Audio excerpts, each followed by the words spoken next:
शुरुआत करेंगे बड़ी जानकारी के साथ। बड़ी जानकारी से आपको रूबरू करा दे ब्रेकिंग न्यूज। भारत में तेजी से फैल रहा ओमिक्रॉन वेरिएंट। तो ये बड़ी जानकारी, देश के 16 राज्यों में ओमिक्रॉन की दस्तक हो चुकी है।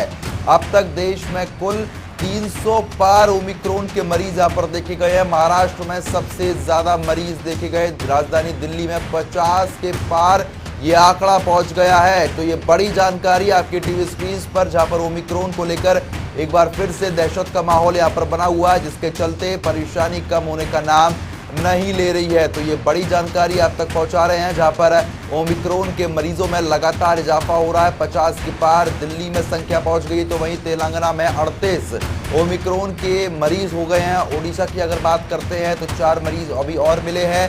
राजस्थान में 23, कर्नाटक में 31 मरीज, केरल में 29, गुजरात में 30 मरीज मिले हैं। तो ये बड़ी जानकारी आप तक पहुंचाई जा रही है, जहां पर राजधानी दिल्ली में 50 से ज्यादा मरीज मिले हैं, जिसके चलते परेशानी कम होने का नाम नहीं ले रही है, बल्कि दिन ब दिन लगातार बढ़ती जा रही है। तो ऐसे में प्रधानमंत्री की मोदी की तरफ से भी बैठक की गई है और दिल्ली सरकार की तरफ से भी समीक्षा बैठक की गई है। अरविंद केजरीवाल ने इस बात का जिक्र किया कि हड़बड़ाहट में अस्पताल ना जाए, घर तक दवाइयां पहुंचाई जाएंगी। रोकथाम के लिए पूरे प्रयास सरकार की तरफ से किए जा रहे हैं। आंध्र प्रदेश में 2, चंडीगढ़ में 1 मरीज, तमिलनाडु में 34, पश्चिम बंगाल में 2 मरीज मिले हैं। तो हर तरफ ओमिक्रॉन के मरीज लगातार देखने को मिल रहे हैं, जिसके चलते ये आंकड़ा कम नहीं हो रहा है। कहां कितने ओमिक्रॉन के मरीज मिले हैं वो ग्राफिक्स के जरिए आपको समझा देते हैं। देश में कुल 346 ओमिक्रॉन के मरीज हैं। महाराष्ट्र में 85 पार ओमिक्रॉन मरीज, तो वहीं राजधानी दिल्ली में 50 से ज्यादा ओमिक्रॉन के मरीज यहां पर सामने आ गए हैं। तेलंगाना में 38 ओमिक्रॉन के मामले सामने आए हैं। बात अगर ओडिशा की जाए तो नए वेरिएंट के 4 मरीज मिले हैं। राजस्थान में 23, कर्नाटक में 31 मरीज हो गए हैं। केरल में 29, गुजरात में 30 मरीज हैं।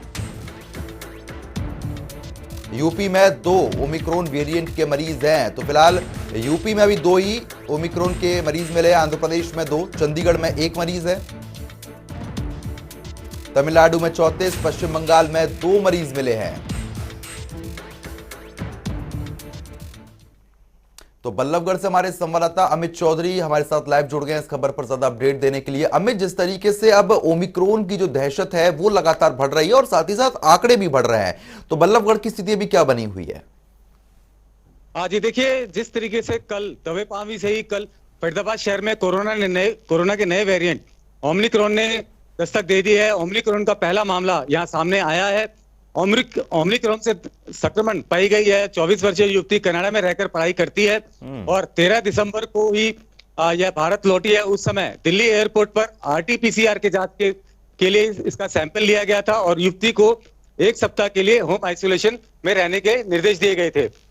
युवती की रिपोर्ट 14 सितंबर को आई। कोरोना पॉजिटिव आने के बाद इस कोरोना के नए वेरिएंट ओमिक्रॉन की पुष्टि हुई, जिसके बाद स्वास्थ्य विभाग की टीम ने युवती के घर जाकर सैंपल लिया था। इसके बाद उसके संपर्क में आने वाले जितने भी व्यक्ति, जैसे उनकी माताजी, मौसी, ड्राइवर के बेटे और उनके घर में काम करने वाली घरेलू सहायिका, सभी के सैंपल ये लिए गए थे। जिसके बाद इस युवती की जीनोम सीक्वेंस की रिपोर्ट आने के बाद, जो कि पॉजिटिव आई है, उसके बाद उसकी माँ और जो मौसी दोनों ही पॉजिटिव संक्रमण पाई गई हैं। इसके बाद स्वास्थ्य विभाग ने तुरंत युवती और उसकी माँ और उनकी मौसी को फरीदाबाद के निजी अस्पताल में भर्ती करा दिया है। इसके बाद युवती व अन्य जो उनके रिश्तेदार हैं, उनकी रिपोर्ट अभी आनी बाकी है। जी बिल्कुल, लेकिन जिस तरीके से युवती अब पॉजिटिव पाई गई है, साथ ही साथ घर के लोग भी पॉजिटिव हुए हैं, लेकिन अभी जिन जिन लोगों से इन लोगों ने मुलाकात की है उनकी कोई ट्रेसिंग हो पाई है, कोई पहचान हो पाई है? हाँ, मैं आपको बता दूं कि इस युवती के संक्रमण पाए जाने के बाद जिन से इन्होंने संपर्क किया था कनाडा से आने के बाद, उन सभी के टेस्ट सैंपल लिए गए हैं, जिसकी रिपोर्ट अभी आनी बाकी है। जी बिल्कुल अमित, लेकिन इसको लेकर स्वास्थ्य विभाग क्या कुछ कर रहा है? क्योंकि लगातार ये आंकड़े बढ़ रहे हैं, आंकड़े कम होने का नाम नहीं ले रहे हैं, तो ऐसे में स्वास्थ्य विभाग की तरफ से क्या कुछ कार्रवाई की जा रही है? अगर स्वास्थ्य विभाग की बात करें तो जिले में ओमिक्रॉन का पहला मामला सामने आने के बाद कल जिला प्रशासन स्वास्थ्य सेवाओं के बेहतर बनाने में जुट गया है। इसी कड़ी में कल प्रदेश के सचिव अनिल मलिक ने यहाँ के डीसी और संजय जून जी के साथ इस पूरे अस्पताल का मुआयना किया, जिससे संतुष्ट होकर प्रदेश के प्रधान सचिव ने अपनी संतुष्टि जाहिर कर दी है।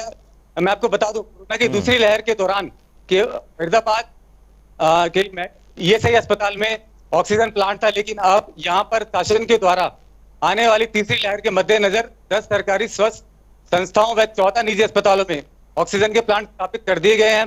साथ ही जिले में रोजाना 20 से 25 मैट्रिक टन ऑक्सीजन का उत्पादन हो रहा है। हालांकि उत्पादन क्षमता 85 मैट्रिक टन की है, क्योंकि दूसरी लहर के दौरान 65 मैट्रिक टन ऑक्सीजन की मांग की गई थी, जिसके मद्देनजर ये ऑक्सीजन प्लांट स्थापित किए गए हैं। जी बिल्कुल।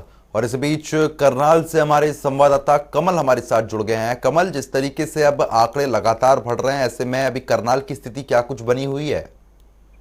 जी बिल्कुल, अगर बात की जाए करनाल की, तो ओमिक्रॉन के जो केसेस लगातार देश भर में बढ़ रहे हैं, आंकड़ा बढ़ रहा है। और वहीं हरियाणा का जो पहला मामला जो आया था सामने, वो करनाल से देखने को मिला था।